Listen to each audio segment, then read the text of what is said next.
I've been writing marching percussion drumline music for about as long as I've been playing drums. And in that 15 plus years of time, I've pretty much used Finale with virtual drumline because I was growing up in the time before MuseScore came about, and then their drumline extension for MuseScore came about, and so my parents bought me Finale when I was a kid, and I've been using that ever since. All right, so I have a copy of Finale 25 now with the full version of virtual drumline. All right, now my job with the university I work at requires me that I write drumline music for let's call them amateur pro musicians, right? They're not drum corps by any means, but they're not beginners either. So it requires that I write things with flams, with accents, with and tap differences and rolls and crescendos and decrescendos, all the different things. All right, and since I'm having to write that in my music, I want my performers to be able to hear what the stupid thing is supposed to sound like, okay? And for those of you, if you found this video, you know where I'm going with this, all right? And it's let's fix Finale's flam problem. Finale has never quite handled grace notes for drums as well as I think it should, okay? Especially when there are other programs that get it right out of the box. Um, so I've been looking for a solution to this problem for over 15 years now, and I finally found one that is not too much work to implement as a 32-year-old musician who has zero time to write drumline music and make it sound good. So what I'm going to do is I'm going to show you like a step-by-step process of how I figured this out, and hopefully it helps you. Or if you're like I said, if you're like me, you've been really frustrated by this for a long time now, and hopefully this will help you solve it. So for a bit of context, if you don't know exactly what I'm talking about when I say I don't like the way that Finale handles flams, let's list. This is my drumline template from the Tapspace website. They no longer give out free templates. They have you buy one through a third party software. That's all cool because there's no way I would spend half the time putting together those percussion maps. I'm not mad that I bought the product. However, I don't like the fact that flams sound very, very choppy. Like let's listen to just this first measure right here, and I'm just gonna have let's just one snare drum. I've done nothing with this under the hood, so to speak, except for I've changed the accent velocity. I think it starts out at 150. I changed it to 200. So that's the only performance thing that I've changed. Everything else is pretty much exactly how you get it with the template. Made a lot of visual changes, but I'm rambling. Let's hear this music. All right, so here we go. All right, so that sounds less than optimal. Here, let's see if we can let's zoom in on that and hear it again for dramatic effect. All right, so we're getting some accent and tap difference, and that's great. But the flams sound awful. All right, so a couple of years ago, I stumbled upon this solution in a desperation attempt to try and fix the problem. All right, so in your human playback style, the default that the template comes with is custom. If you're not using virtual drumline and you're using the VDL Lite sounds, the default setting for you will be on marching band. Okay. I'm going to take all of that and throw it out of the water, and we're going to put the human playback style to none. All right. And I don't know why this works, but for some reason, when you put the human playback style to none, this is what happens. All right. That's an improvement. All right. And when I first discovered that, I was like, hey, maybe we're onto something. All right. So I went back and I played with a whole bunch of other settings. And eventually I came down to this button right here. And I saw this and I started salivating and I started playing with all the different little note things. And I eventually landed on the number 64. Okay. So let's see what that sounds like. And when I heard that, I lost my mind because that is exactly what flams are supposed to sound like to Robbie Clayson, right? It sounds good. There's accent tap differential. The space is good. sounds wonderful, right? Doesn't it sound great? Okay, so I got really excited when that happened. So all I had to do was just change the playback style to none. I thought I was stupid, all right? And how could nobody have ever thought of this before, right? Because to my knowledge, there's no videos on YouTube about this. And let's be honest, when I was a teenager, YouTube wasn't really a thing. So I went for a couple of hours writing to my heart's content, loving the sound of my new flams. All right, but then I wrote something like this. Not like that. There we go. I wrote a roll. All right. And maybe if you've found the same solution I did, you know exactly where I'm going. But here's what this sounds like now. Right? There's no roll there. What the heck? All right.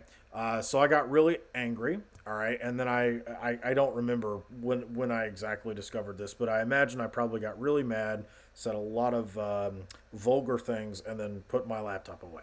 So then probably a couple months later, I started doing this again, and I started looking for or a solution to the problem. Putting the playback style on none takes the diddles away.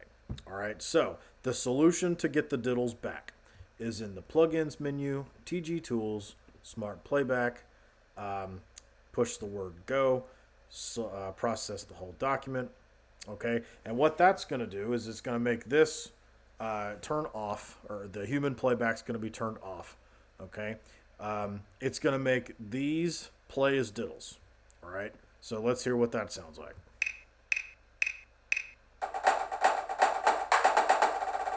All right. Now, when I found that, I was just like, oh my goodness. And I thought I had made it. All right. I was going to be the person who solved this problem. Okay. And so then I spent another couple of hours writing to my heart's content until I found another problem. All right. And this problem is one that I've been trying to solve for pretty much the last maybe 12 years or so. I eventually, after a long time, I kind of just got fed up with it and just left the human playback style on marching band and just said I'm not going to write flams in my music, because if I do, I'm going to lose diddles. And yes, but and every couple of years I'd come back to it and try to figure something out, and I'd get irritated and yada yada yada until today. All right, so. Anyway, the problem now is when you write crescendos. Let's say I want to do a forte piano crescendo in this roll and go to fortissimo, right? When you write a crescendo with human playback off, a crescendo does not play. Let's look at the mixer and let's visualize the sound level. Here we go.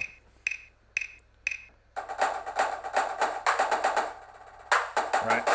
So there's no crescendo that happens here. All right. And this drove me absolutely crazy because, I could have my flams, I could have my diddles, but I can't have crescendos. Okay. And as someone who really likes hearing the sound difference that crescendos and decrescendos bring, that was a real bummer for me.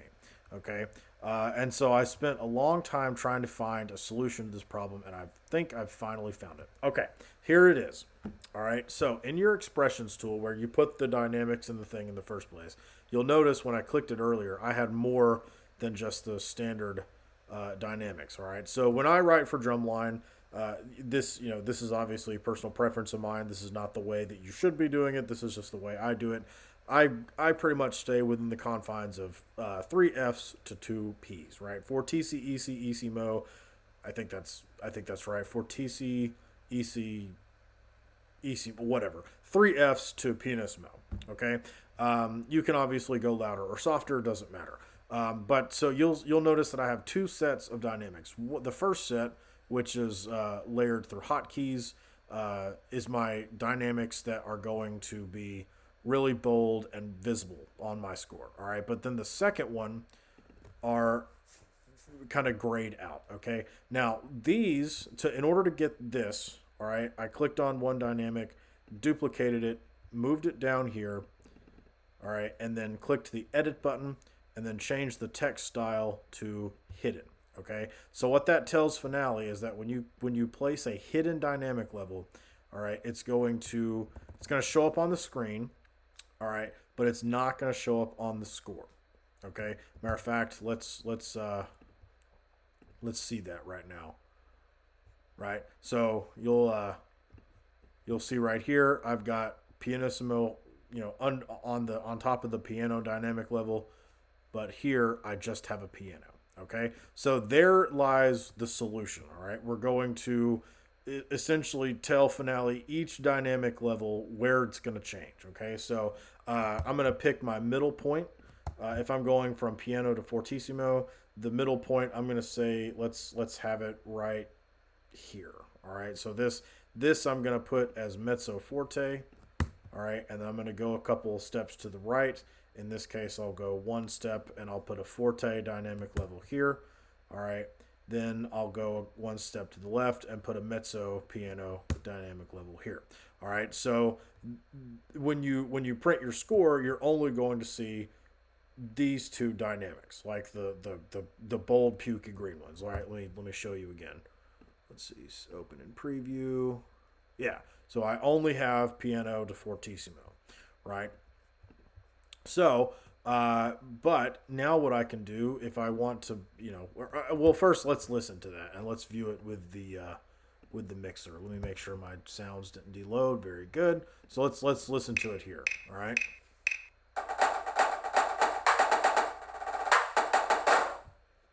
Yeah. So is that the greatest crescendo that's ever been played by a drumline? Absolutely not. However, it is a crescendo, right? And you can see it right here. Let's listen to it again and watch.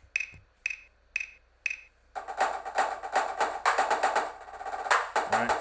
Yeah, you see how the little level just slowly went up. Okay. Now, is it going to be perfect? No, but I haven't really thoroughly tested this yet. But I have a feeling that if I were to copy this, let's actually, you know what? We'll do it live. Let's test it right now. I was editing. All right. So now let's copy and paste. Very good. So now I've got all these dynamics. I'm just going to transpose all of this to, let's see, to drum 2 hits. All right. And in my template, I use the manual tenors, not the auto right left. But what I do is I make regular note heads for left hand and then a half note head for your right hand, so that I can have crossovers in my score as well. All right, so I have a feeling that if I put this in multiple instruments, let's see if the crescendo is a little bit better. Oh, well, apparently my snare line is playing hooky. There we go. Okay.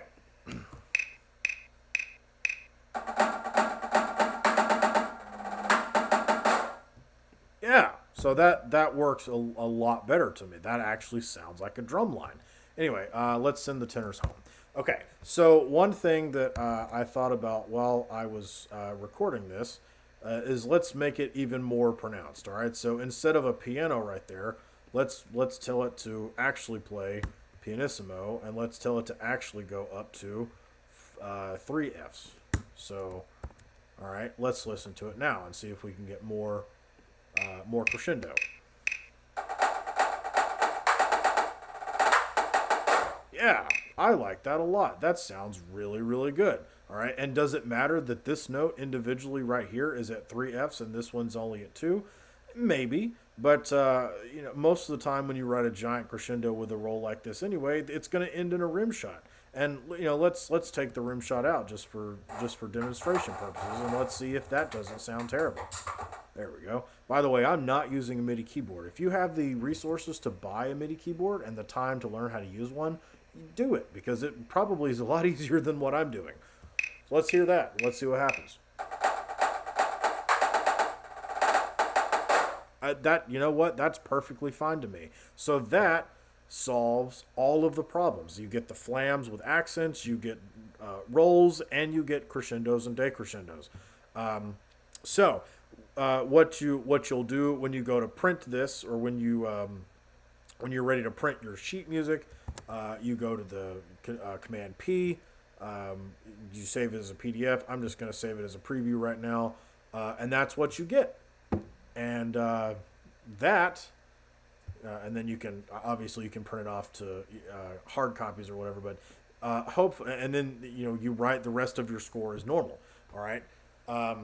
Now, at the time that I'm recording this, I haven't thoroughly tested this method yet, but I'm fairly certain that if you do this for stuff you've already written, as long as you follow the same steps, it should do the same things. All right, but the learning curve, so to speak, is you have to learn to do this with your dynamics as you're writing, and you have to be comfortable with seeing all of that as you are writing. Which for me, I don't like it too much, but if I can have a good crescendo and good flams, I think this is going to make its way into my rotation. So with that, this video is over 15 minutes long. Thank you so much for listening to me ramble.